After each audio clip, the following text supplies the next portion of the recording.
and I think he will speak about the Sicilian kind, which he wrote last month. So if you have some questions to him, this conference will be in English. But if you have some questions, please ask him, and he will explain you. He will answer to all your questions. We hope you will enjoy the conference, and please feel free to do the questions. And thank you. Thank you. So hi everyone. So welcome for being here. So as explained, I'm going to speak about the Sicilian can, mostly because I just wrote a book about it. But first, let me introduce myself. I'm Adrien Demuth. I'm from France. I'm doing many chess-related things because I'm a chess grandmaster, so I play a lot. I'm also a trainer. Recently, I started to write and to do videos for, let's say, Chessable, Chess24. And now I'm a writer and editor at Thinkers Publishing. That's why I have some books with me today. But the content of this masterclass will be mostly chess related. So I'm going to show you some games that we're going to talk about, only about the Sicilian can. And then I will explain a bit more about the books, but only at the very end. But if you want to have a look at any book during the masterclass, you can come and choose one and read it a bit if you want to have a better look at how it works. But first, about the Sicilian can, I wanted to know who is able to say what the Sicilian can is, because in the Sicilian sometimes we're not sure about the move orders. So who is sure about the Sicilian can move order? Hello. Hi, Anna. Tell us. So Sicilian can, I would say it's 1 c5, 2 a6, and 3 a6. Well, you have to take back on d4. Yeah, sure. Basically the thing. So in the can we start with e6, and after d4, c takes d4. So it will be the case in that game. Knight takes d4. The fourth move is a6, and then in general, depending on the white piece moves, in general, the next move won't be knight c6. In general, it's going to be b5, or let's say the arrow like this. So in general, the state of mind in the can is to play a lot of pawn moves in the opening, and then decide whether the knight should go on c6 or d7, and probably the bishop will go there. The remaining pieces we will see later, but in general, we start with a few pawn moves in the early stage of the game. So in this first game, we are going to have a look at the slightly different move orders, because white played with knight c3 and black played a6, so it won't do a big difference. After d4, e takes d4, knight takes d4. But the thing is, when I started,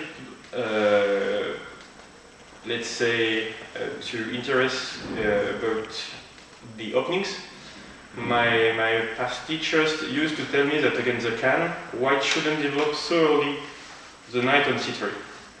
It's because in the can, as I told earlier, probably the pawn is going to go to b5. So it's not like the knight is going to be great on b4. Still, it's among the main line on the fifth move for white. I think it's the third most played move. To speak slightly about the move orders, the main moves are usually bishop to d3 or c4. We will have a look at another game with bishop d3. I think right after this one. Actually, I thought the other. Anyway, knight c3 is supposed to be slightly helping black because the b pawn will have some ideas to attack it.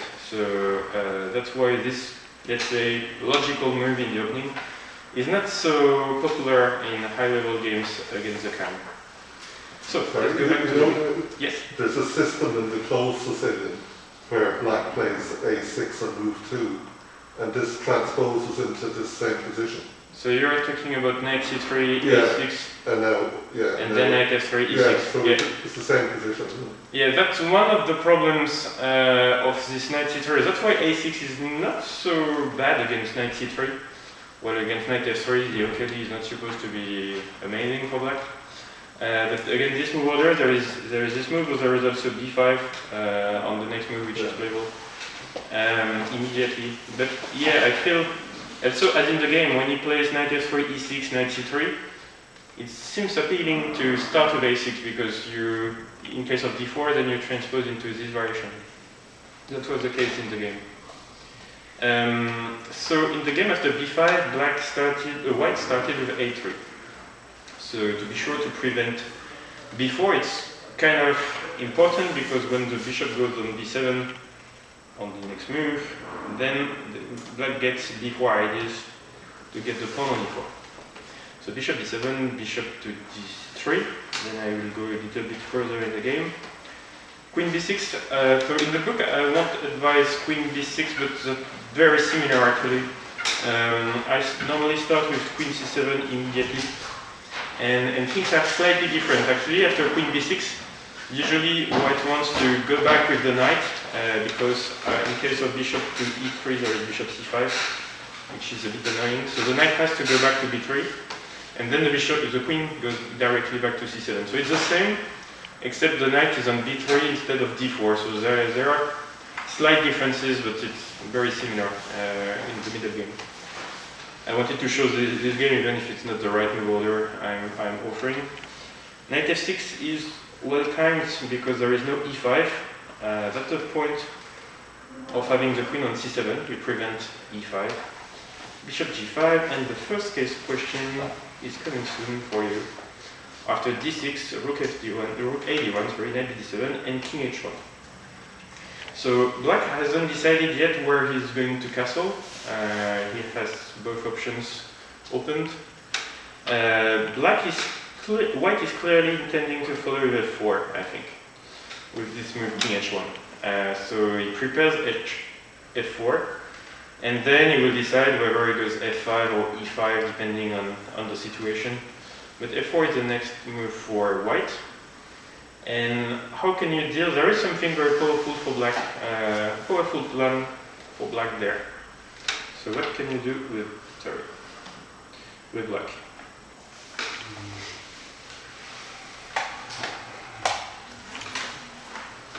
It's far from obvious. It's not an easy question.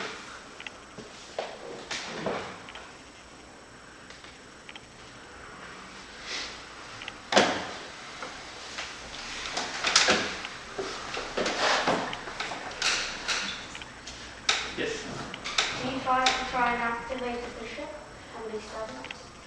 So you said d5, right? Yes. d5 is always a long-term plan in the Sicilian when you play with e6 and d6. Actually, both moves, depending on the moment, both moves are playable, e5 or d5. Here, I need to consider d5 because it's not the move I had in mind. Let's say if I take, how do you want to take back on d5? If you take with an e1, I take with a knight. And then maybe the problem will be something like knight takes, bishop takes, because I attack the queen, so you don't have really a choice. And bishop takes e7. King takes e7. Yeah, do the king on e7, then you're probably not going to enjoy the middle game so much. Let's say the bishop on d5 is strong, but I can trade it. And then you will remain with the king on e7 for quite some time. So if you have castled already, probably it's fully playable, but with the king still on e8, it's more difficult to do something like this. I like h6 and g5. Yeah, exactly. And then, so h6, bishop h4, g5, bishop h3. Perhaps h5 or Yeah, and h5 is super powerful. I feel like having the king on h1 makes this plan even a bit stronger for black, because in case at any moment the h file opens, of course the king on h1 is misplaced.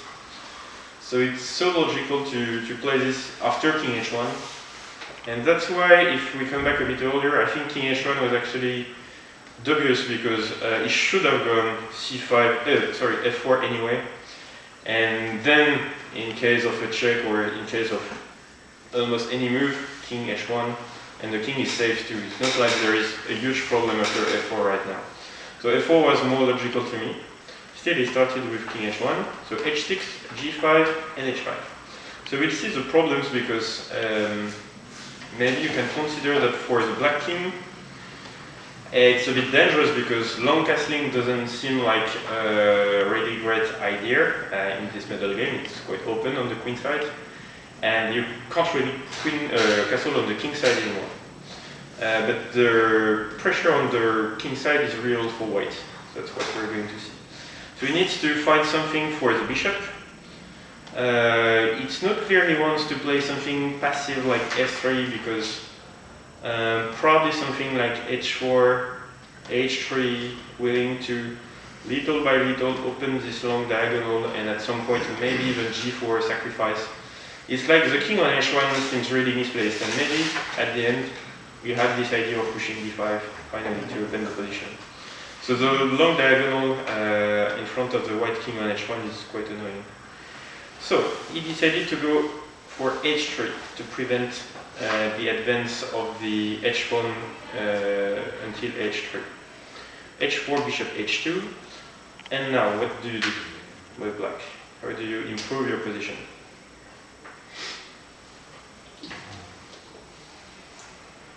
g4.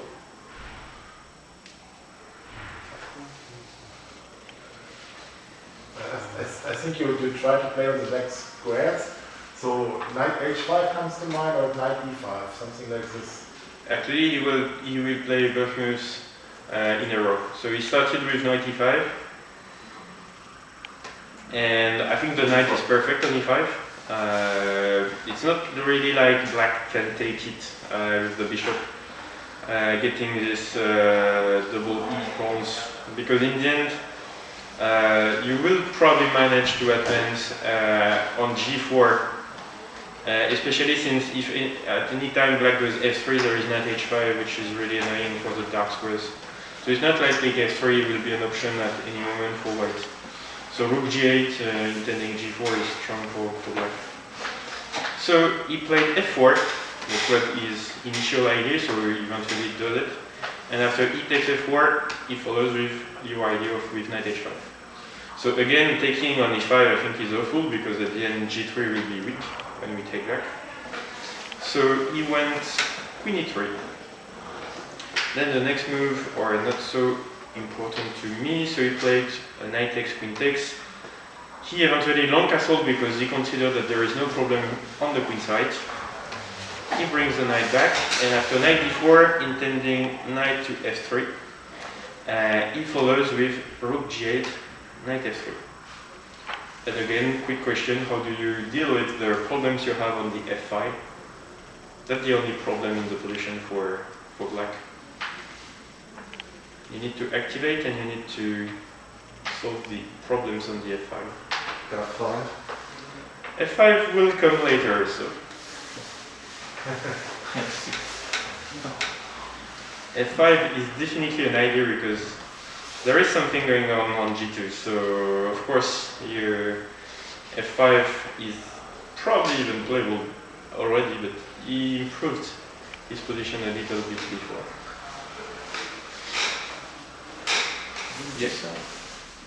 I think you play, I'm not sure if we play rook h7 or rook g7. Probably rook g7. He played rook g7. Rook g7, protecting f7 and intending rook g8, rook h, g8. So rook f2, rook g8. Yeah, I check knight h4, but that's not great because actually there is a winning combination which is not so easy to spot. So I will just show you why knight h4 is not an option. There is bishop to g5, queen g3 only move, and there it's like the bishop can't go anywhere where the queen is not going to take it. But actually we start with a move like queen d8, attacking the knight. The knight has only one square, knight f3, and only next bishop e3, and the rook on f2 is lost. So it's possible to miss a move like queen d8, a retreat move like this waiting move. But that's just completely winning for black. So instead he played knight e2, queen c5 attacking the rook on f2, rook to f1, queen takes, and that's when he improved the position of the queen with queen e5. Knight c3, and here you told the move already earlier. That's the moment, I think, if I remember, that's the moment where he played f5 eventually. And after queen e2, I'm not sure about the right moment, I think it's there. No, he plays rook g3, queen h5. And here you have a strong move with black. He's still more or less holding with white. He wants to trade queens if you take on e4. Rook takes h3. Is it really working? So rook takes h3, g takes. F takes e4. Queen takes queen. Doesn't seem to work perfectly. Pawn takes e3, check. Sorry. No. Doesn't seem to work because even when you take on d3, if I even want to keep an extra rook, I can go queen e4. So it doesn't seem to be enough for black. I like It's too soon. d5. Sorry? I like d5 to activate the bishop on d6. Yeah, d5 is super strong. You need another piece to attack, and this piece is going to be the bishop on d6. And then you get so many mating ideas on h2. You will just need to move the rook, but that's quite easy to do. So he played d5 and he tried defense, let's say last minute defense. He comes back to e2 to go to f4. Anyway, if he takes on g3, it's just mate in the end. So there is no defense against queen h2. So he comes to f4, but then it's hopeless. Black takes on e4, and he continues with e3, and white resigns because there are just so many threats against g2, f2, f4. Everything is hanging, and I was just thinking knight d3 is probably met with, I don't know, we have probably several winning moves, but yeah, okay, simply rook takes h3 is just amazing, actually, as the g pawn can't take back. That's easy to finish. Okay, so that's the first game. I think it shows why this kind of middle game are not so easy to play for white. The first reason is black is not sure to castle on the king side. So it's not clear that the plan with f4 is amazing for white. And there is another problem that we didn't really discuss in the game, but the knights are quite far from the action. The knight on b3 and c3 doesn't have really nice squares to go to, so that's a big problem in this kind of middle game, and that's normally why we don't play with white knight c3 so early, and we keep options for playing c4 later. Okay, so the second game I wanted to show you. Okay, I'm going to do like this. It's not this one. It's not. Yes, it is this one. So it's a game of Valor Opponents against Agata Kamsky, so from some years ago. So let's start. So this time it is one of the main line with bishop to d3. That's actually quite a smart move order. I think as c4, it more or less prevents the move b5. So with c4, it's quite clear, you are preventing b5. With bishop d3, it's less obvious, but the reason is, if you play b5 now, it's playable, but there will always be some a4 ideas with white, and you don't gain any tempo with on the knight on c3. That's why you don't like having the knight on c3 in these variations. And when you provoke a4, d4 with white, then you will get some squares, such as c4 maybe later for your pieces. So that's one of the problems of playing b5 there. So against bishop d3, there are a lot of variations available for black, such as queen c7. There are a lot of lines where you play in a type of hedgehog position, where you play with queen c7 and then you play slowly with b6, d6, b6, bishop b7, knight f6, and it's in the spirit of the hedgehog, where you don't do much in the opening and then you decide later when you will try to break with black. But I feel the positions are a bit complicated to play. That's not my taste. I went for the line with bishop c5, so attacking the knight, and then bishop to a7. Bishop e7 is the other main option. With the bishop on a7, sometimes position gets a bit weird, because it's like the bishop on a7 is not going to play for quite some time, apparently, but it's always there, controlling some important central squares, such as d4, e3, preventing bishop e3, c5 of course, and sometimes attacking f2. I won't say much more about this.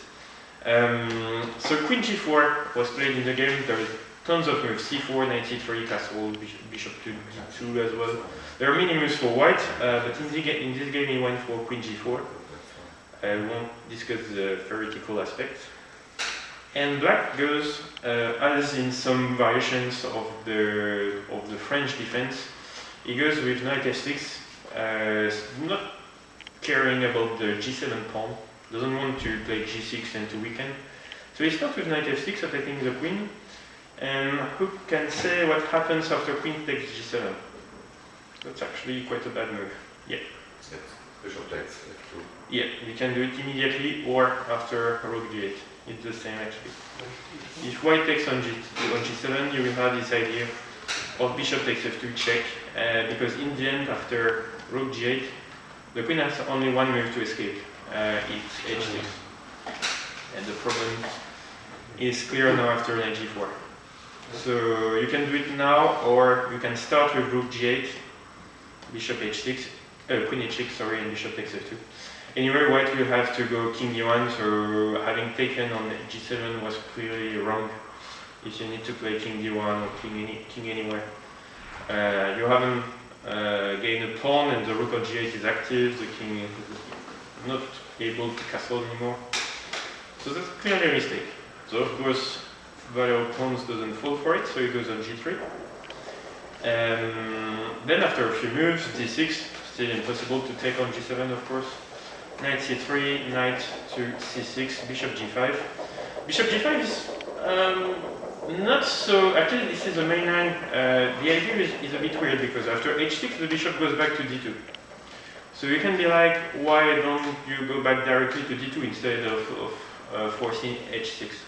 It's probably because h6 is more of a weakening move, especially since now after castle there is bishop takes h6.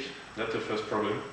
While going simply bishop h6 while not taking any pawn is not particularly strong. When you take the pawn on h6, then it works better for white, of course. So short castle is not playable anymore.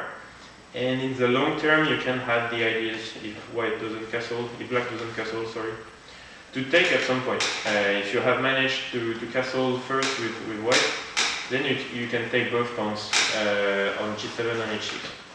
So that's the reason why white is playing bishop g5 first, and black goes h6 anyway, because he doesn't want to allow the spin, which is quite annoying, so he wants to get rid of the bishop. h6, bishop d2, but the same with bishop d2 first without including bishop g5 is also a variation that exists for white. So black went knight h5. So in my book I recommend b5, which is the sideline. But again, I'm not really here to discuss the theory. I want to show you some classical ideas of the opening. So I don't really mind if it's not exactly the move I recommend. So he plays knight h5, attacking the queen, queen to f3, and the surprising move queen h4. So what's the point of queen h4 if white goes g3, what he did in the game?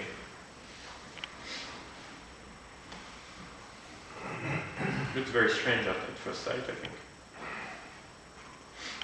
Just go queen h3. Queen h3 would be an option, but maybe you have bishop to f1. Yeah.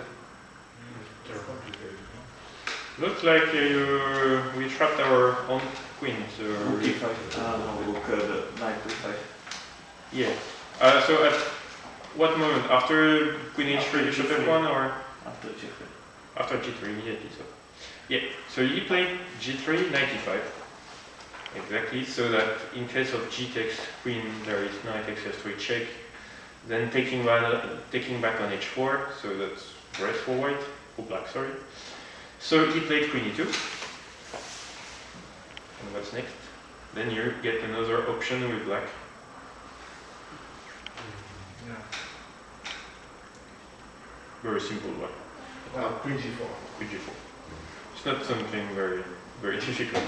But then that's how you use your knight e5 moves, and you have the protection over the g4 square. So you are able to bring the queen there. So queen g4 is the right move. I think he castled first. And then he took on e2. The knight will have to come back to f6. And here we can see in this endgame, which doesn't seem great for black actually, because you lost some time with your knight. You're quite underdeveloped with black. But there are actually some problems for white, especially the pressure against f2. And it's not so clear that f4 is going to be strong. He played it in the game, but the problem will be knight g4, getting to the dark squares that are quite weak. And that's where we can start to see the action of the bishop on a7. It's quite impossible to trade it, like bishop e3 is an awful move. So playing rook f1 is difficult. There is always knight g4 coming. Always very difficult to hold the pawn on f2. So in the game, he played f4. Then he protected the f2 square while also attacking the pawn on d6. So gaining a tempo on d6. So black had to go king e7, and he played knight d4, preventing any bishop e3. Knight e3 is still an option, but not so strong anymore. And preventing knight f2. Obviously, if you can get the bishop pair with black, you're quite happy. So knight e4 is preventing this move. So what can we do now with black to just not wait, because if we wait, h3 is coming, and like white will chase our knight on b4.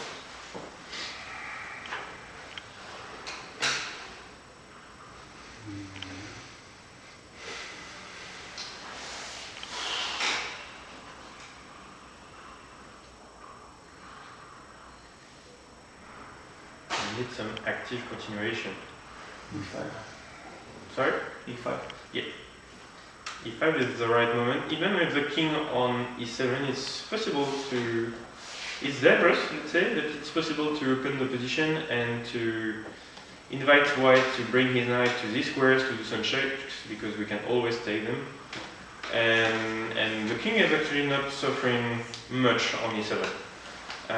The question would be, after f takes e5 that he didn't do in the game, how we want to take back, because both options are playable. You can take back with the knight if you want to have a very strong knight on e5. This is an isolated pawn, so in front of the isolated pawn you always find the weak square.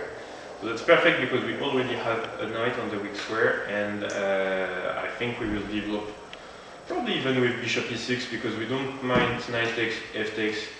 The thing is, the knight are going to dominate this middle game, because they are stable in the center. So even if it's a quite open middle game, the bishop won't be stronger than the knight.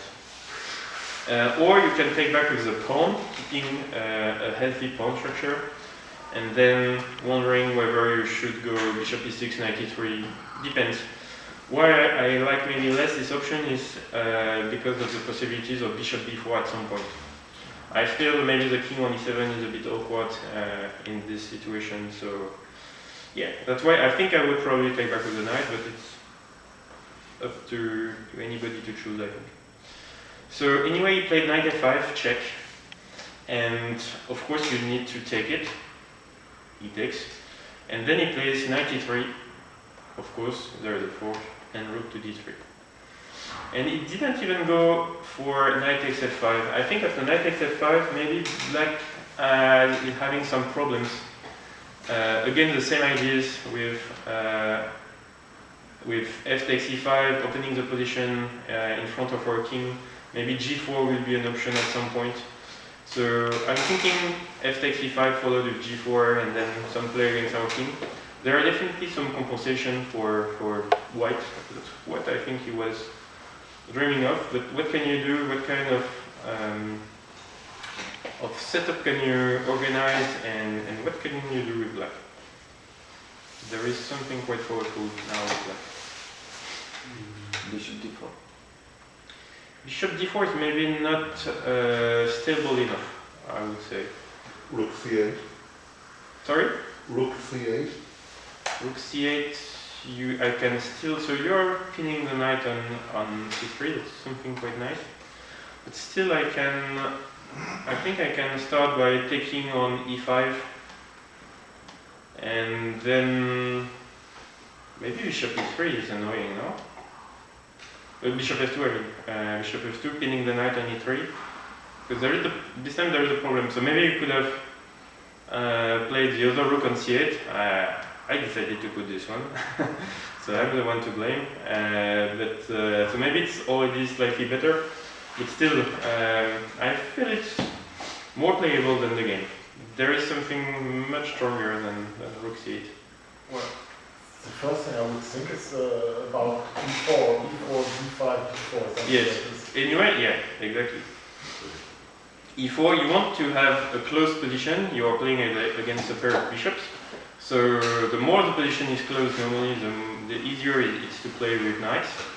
That's the general principle, but also here we have this idea after rook d2 to follow with d5, and we see this roller coaster of the center, d5 is coming, then both rooks will come to c8 and d8, and the center is just amazing for white.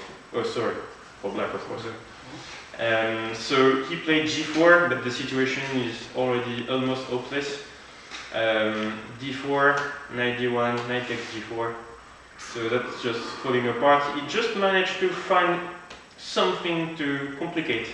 After h3, he managed to take on g4 and to reorganize at least his pawn structure. Still, this middle game, or this end game, let's say, is basically lost for white. He's a pawn down, and the center is amazing, and the knight on e3 is, of course, controlling the whole position. I can just show you how very quickly the rest of the game. I was not sure through at the beginning, but the thing is, I like this game because the bishop on a7 is like doing everything, and little by little he will improve and win the game thanks to this bishop. So it's just going to break on the king side with h5. So he has to try to save the game by entering this opposite color bishop endgame, even if there are still some rooks. And h4 is coming, and at the end he will reorganize his pieces to have very quickly bishop to b8, and the bishop comes to take on f4. And with this setup, then white is not able to escape because bishop f1 is always met with, I don't know, e2 right now, or takes followed with e2, and that's just queen and mate on the next move. So it's game over. So it's never going to be possible to escape from the pin, and black will just improve his position, play for some Tuxfang ideas. So he improves the position of the king, and after b6, that's the first Tuxfang. Because what happens after king b1, that he didn't play in the game? Take the bishop. You take the bishop, no? Sorry? You take the bishop? Yeah. Then the king is too far, so you can take on e2, follow with king f3, and then, sorry. And then the rook moves, and king f2, e2, and that's just queen. So the king has to be on c1 there to be able to play king b1. With the king on b1, that's already too late. So that's why black needs to play a pawn move, because rook to h2 is met with king g3. So he has to wait, or to move a pawn actually. And then the king goes back to the other side where the position opens, so it's easier to bring the king now that b4 has been played. And that's how he's going to win, by taking simply pawns one by one. That's quite easy. And in the end, I think he tried bishop f1, but there is the intermediate bishop b2 check, and only next takes and e2. So he resigned. He didn't even play for this line, but this bishop b2 intermediate was quite nice. So the bishop is doing all the job, and I think I didn't tell you what was the bad move for white, because it's not like the variation is supposed to be bad for white.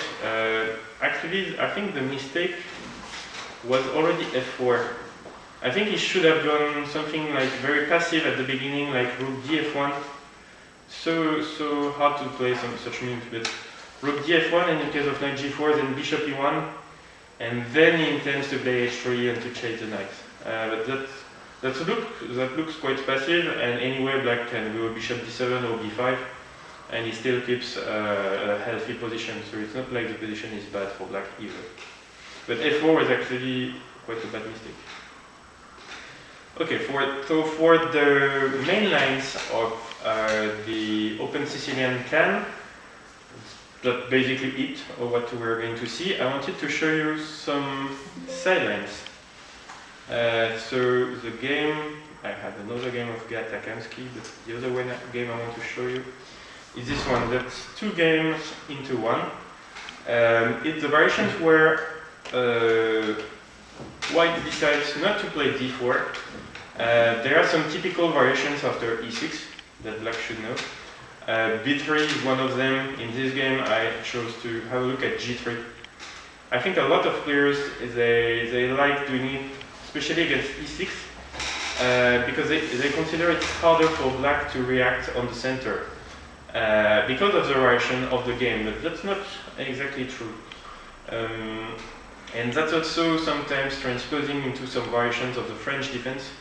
So for instance, in the French, when you play d3 and move 2, white is usually going to play a kingside fianchetto and what we call a king's Indian attack. So the plan is to go bishop g2, d3, castle, and at some point to play f4, or not necessarily f4, but a kingside attack with sometimes h4, knight h2, bring everything to the kingside and get an attack. So that's sometimes the plan I want to play against the French defense or against the Sicilians with e6 or move 2. So against g3, I advise the move d5 to hit back at the center immediately. And normally the only drawback of this move is that white can force us to enter a position with an isolated pawn on d5. So that's something that not everybody likes with black, because the general idea is to say that having an isolated pawn is quite weak, especially with black, where you can't really get an active position, but that's not exactly true there. So in the game, knight c6 happened, and I have two games to show you after this c takes d4, knight takes d4, and bishop c5. So the first one is, first I wanted to show you what happens after bishop e3, which is a mistake, actually. White should take on c6. So what happens after bishop e3? There is a nasty continuation for black. In most of the cases, bishop e3 would be the logical move, simply keeping the knight strong on d4, but intending to try some pieces. Not really playable there.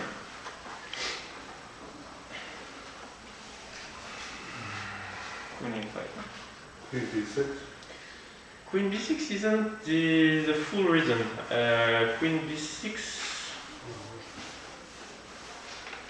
Normally there is a move after queen b6. Let me try to remember it. Normally it's not working perfectly. Maybe like c3 or so. Queen a5.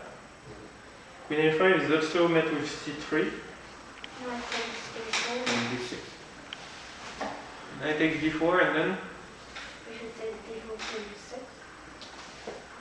And then I didn't understand what you said. So knight takes d4? Yes. And then? Queen b6. Queen b6, then he can take maybe, yeah, he can take everything on c5 and d5. And okay, white gained the pawn, so if we don't have something very immediate, then we are going to be worse, so maybe we can take on b2, but we have no development there with black, so not going to be really great for black. What about Queen e7? When? No. That's also an option. But not the strongest one. Queen e7 I can castle actually. Queen e7. Sorry? About knight takes d4, bishop takes d4, then queen e7. So knight takes d4, bishop takes, and then? Queen e7. Yeah, and then queen e7. And actually there is a problem there for white. Because he can't go bishop e3, I can take, he can't go queen e2, the bishop is hanging on d4. And it's not like playing with king f1 is going to be great. So that's already a problem where I think we would just go knight f6 now, yeah. Knight f6 and we develop, and the king on f1 is quite bad. So that's the real reason. So for queen b6 I'm not sure, I don't remember what the problem was, or I'm not even sure I checked it. But normally it's supposed to be okay for white. The only annoying variation is the one with queen e7. So I'm not sure if knight takes c6 will be working. I'm thinking maybe knight takes c6 and queen takes d5, something like this. No, apparently it's not working. I saw the colors in chess base and it doesn't like this move. I wanted to have some ideas on d8, even if it's protected, and to prevent b takes c6 with queen takes. Apparently it's not working. But okay, let's say it's not the strongest. Let's say something like this. So they both played, in both games we are going to see knight takes c6. And in the first one, he played something quite bad with c4 immediately, which I think is just already a mistake for white. Again, there is a strong opportunity of playing queen e7. So this one I'm going to show you very quickly how it went bad, and then we're going to spend a bit more time on the other one. So the first thing is queen e2 is not a good move because in the end we have bishop a6. So queen e2 we can take, followed with bishop a6, and we're going to long castle, knight f6, rook a, e8, check. It's really active for black. It's not like black is having any. It's not like white is having any play on the center. He's the one who has to protect the pawn on c4 for instance. So after c4 queen e7 in the game he went king f1, but then we developed quickly, and the funny thing in the opening is after queen e2 he decided to go for something quite efficient for black. He played king d8 just to quickly follow with rook e8 and get a quick attack on the king side. So the rest is really really bad for the whole game. Is awful for white. So after bishop g4 he can't take because there is a mate on f2. So only move is bishop f3. Better than to play the knight on f3 because then you are pinned. But then rook e8 attacking the queen moves. Bishop h3, bishop f2 is not possible due to the mate on f2. So king g1, then he took on b2.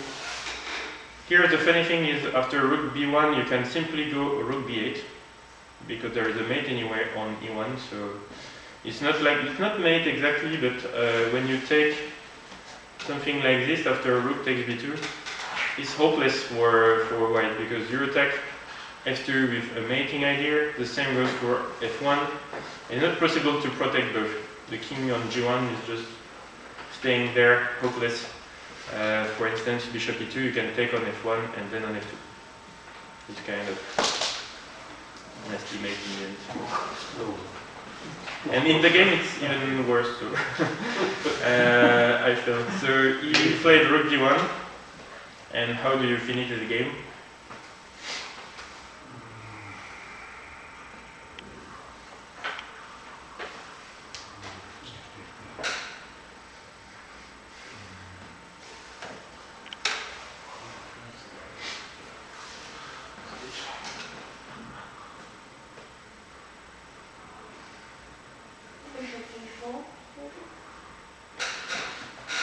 there is something stronger.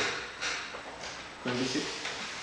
There is something stronger. Queen b6, of course, is pretty annoying. Maybe bishop takes f2. Yes. Bishop takes f2 is made by force, so that's stronger than any other move. Bishop takes f2, And then queen b6. and then queen b6. You can do what he did, giving something in the middle, but then it's over. So that's how the game finished. So bishop f2 is quite more efficient than queen b6, even if after queen b6, of course, what can you really do with white to protect the pawn on f2 except giving some material, but at least the game continues. And the other game I had with the same variation, it's a friend of mine who played it recently. I had no idea he was playing these variations with black actually. So it's a game very recent game between Marc Shane and Maxime Lagarde, French grandmaster, French champion actually. So white played the logical move short castle, which is stronger than c4 because as we saw, c4 is met with queen e7 check. So after short castle, black goes bishop a. Sorry, not yet. Yeah, like this. Okay. So c4, short castle now, c takes d5, and here he starts with an intermediate move with black. What can you do instead of taking back on d5? Bishop g4. Bishop g4 is maybe not a good move.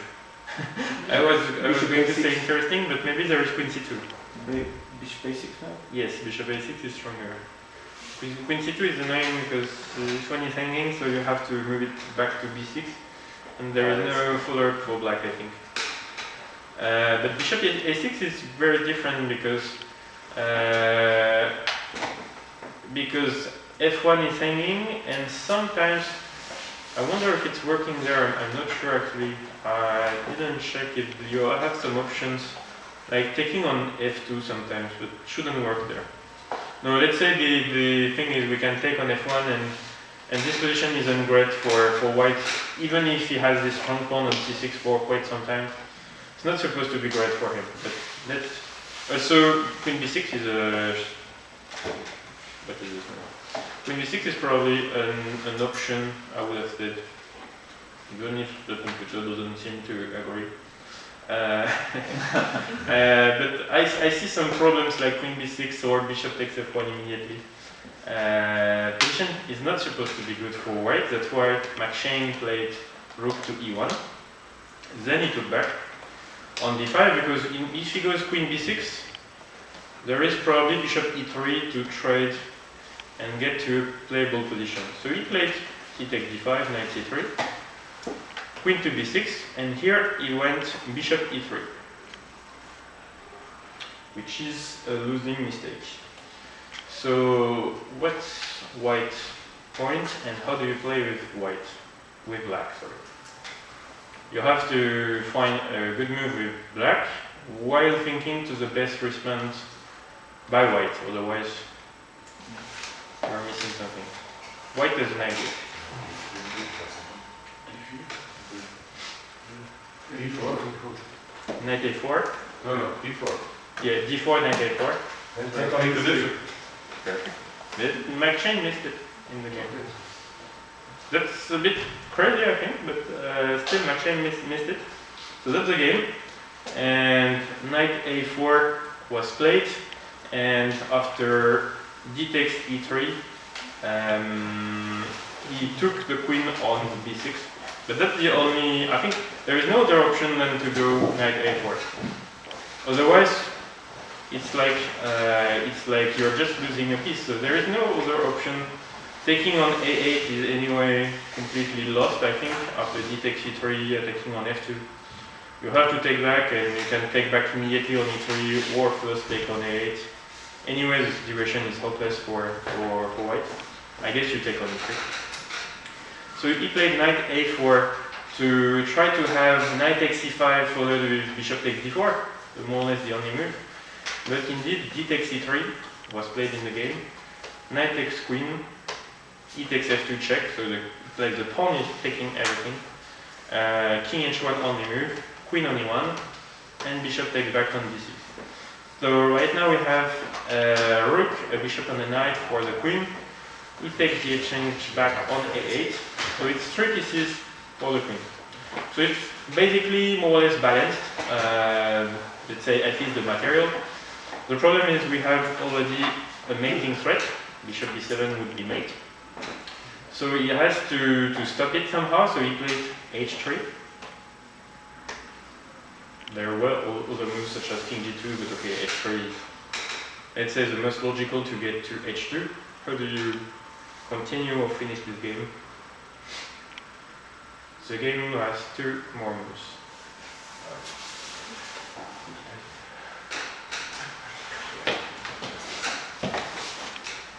Rook e8. Rook e8, taking the queen, okay. Perfect. The queen moves to d1.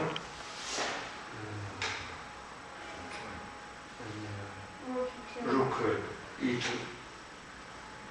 As Maxime Lagarde. So rook e2 is the last move of the game. So queen d8 is under control by the bishop on d6, and there is no defense against bishop b7 mate. So the only move would be to take the rook on e2, but then it's 3 minor pieces against only 1 rook. So that's lost already, completely lost by weight. So yeah, not the best game Maxine played, of course, but because he's an amazing player. But here, I don't know, he missed something around that moment. But the situation is already difficult. When Maxime plays queen b6, then white probably needs to go queen c2 and to protect the pawn on c2 on f2. But the situation is hard anyway because rook c8 is coming. So you are going to have some ideas like d4, d3. The queen on c2 isn't perfect there, it's just there to protect the pawn on f2, but not like you want to play this position. So the position is hard already. So what went wrong is hard to say. Probably in this situation it's too early to go for moves like c4 and c take d5. What he did in the game. It's very logical to try to isolate the pawn on d5, but that's probably too early. Computers want moves like rook e1 and after bishop e6 develop either with c3, bishop e3, something like this to trade this bishop on c5 and to get playable middle game. But trying to play for the isolated pawn on d5 was probably way too dangerous for what. So that's probably the losing mistake in this position. And I can show you at least the start of the last game I wanted to show you initially, but I decided to include quite many games. This was this older game by Gatakamsky against the same variation as we saw before with knight c3. So as I said earlier, this knight c3 isn't perfect for black because of for white because of the ideas of b4 later. In the game he played a3 too, and Gata played with the same idea we saw earlier with bishop to c5, knight d3, and bishop a7. I think he likes position like this with the bishop on a7, waiting to play later in the middle game, but just having it around and controlling all the central squares such as d4, e3. So quite some similarities. We're going to see how it works when we get this type of middle game where we have clearly less space with black. White managed to play e4, f4, what he didn't manage to do in the first game we saw. So he managed to push his central pawn, so it's like we lack counterplay with black. Because pushing on d5 would be a classical mistake, I think, because of e5. And then the position closes, and the bishop on b7 remains almost hopeless, completely passive on b7. So you don't want to push d5 too early, at least, with black. So it's hard to find sometimes a plan, but the thing is, black really has no weaknesses in the position because he didn't advance most of the central pawn, so he can't have any weakness actually. And that's his advantage, and that's how he's going to play. He's just simply going to open the queen side little by little. So when white managed to play e5, he gives up the bishop to get the knight to the strong central square on d5.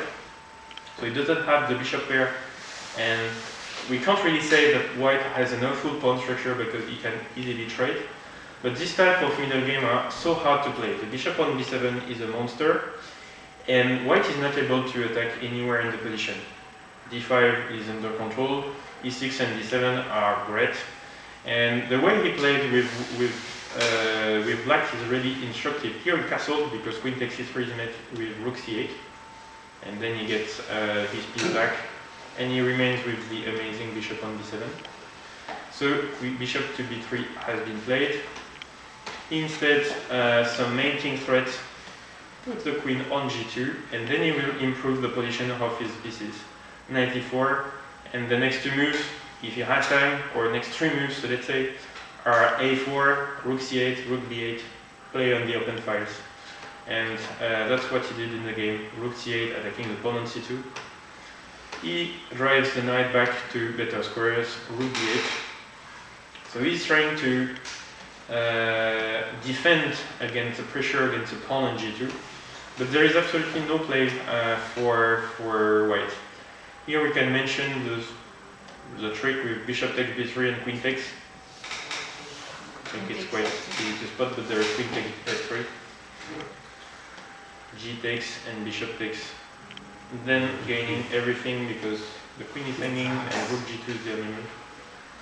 So taking on b3 is not an option for white, and then he played rook h3, queen e4. The endgame is a nightmare after bishop takes and after queen f2. He finishes the game with this next move that I let you find. Rook c2. Even stronger than rook. Rook c1. Even stronger than rook. Bishop takes.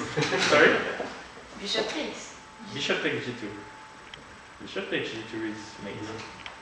In case of rook takes, there is rook to c1 and queen e4. And it's mate on the next move. And in case of king takes, there is rook to b2 or rook to c2. Any rook you want to bring, and then the king will be mated more or less the same way, like king on the first rank, third rank you have rook c3. King on f1 you have rook c1, king on h1 you have queen e4. So it's mate, basically mate everywhere. But what he did is interesting in the game. He didn't move any pawn, he just wanted to open the position of the queen side, remain really solid on the center, and then he counterattacks from the queen side and with his amazing bishop on b7. So that's the whole point of this kind of middle games where you have less space, but you have absolutely no weakness. So that's the point. And as I told you earlier, I'm here to talk quickly, very quickly, briefly about some books that I brought with me, that you can have a look if you want there, but I will just tell you a word about it with this beautiful PDF presentation I have. So this is my new book about the Sicilian can, really green. So that's a repertoire for black, of course. So most of the books I have there are opening books. There is only one which is not an opening book. This one is from a correspondence player specialist, Jan Bokelman, against the King's Indian with white, the other back variation. We have another one against the King's Indian, so King's Indian is having a hard time. So this time the Mardel Platter by Pavlovich. And then we have repertoires with black by the strong Darius Schwirtz about the Nimzo. This is volume 1, and in volume 2 I think he's going for the Queen's Indian against knight f3. So I will have to play with against knight f3 and against g3, but the first volume is about the Nimzo. Then we have the Grevas Sicilian. I don't know who knows what is the Grevas Sicilian. Queen d6. Yes. You can see it there. You can more or less understand what it is. It's knight c6 in the Sicilian, and after d4 and the open Sicilian, queen b6 on move 4. So this is Grevas Sicilian by Grevas himself. There's an old book from him with gods. The variations were named after the gods, the Greek gods. Ah, yeah, exactly. The variations are all Zeus and everything. Yeah. I know. Very, very funny. Yeah. And then we have two books about Bishop g5 in the Najdorf by Yarmuna, so volume 1 and volume 2. And so this is not for white or black, it's just for both. It's to state how is the fury going against this main line in the Najdorf. So either with black or with white if you are interested, or even if you don't know it. So complicated variation. Then we have a book about trianketos by German Grandmaster Ausrat. And then we have this one book which is not about the openings, which is about the art of defense by Jan Verl, the Dutch Grandmaster. So that's what I have here. I don't have more. Couldn't have more books. So that's it. Thank you for listening to me. And if you want to have a look, you have some time to read and to understand how the books is working. And of course, if you have some questions, you can ask them now or in the next minutes. So thank you.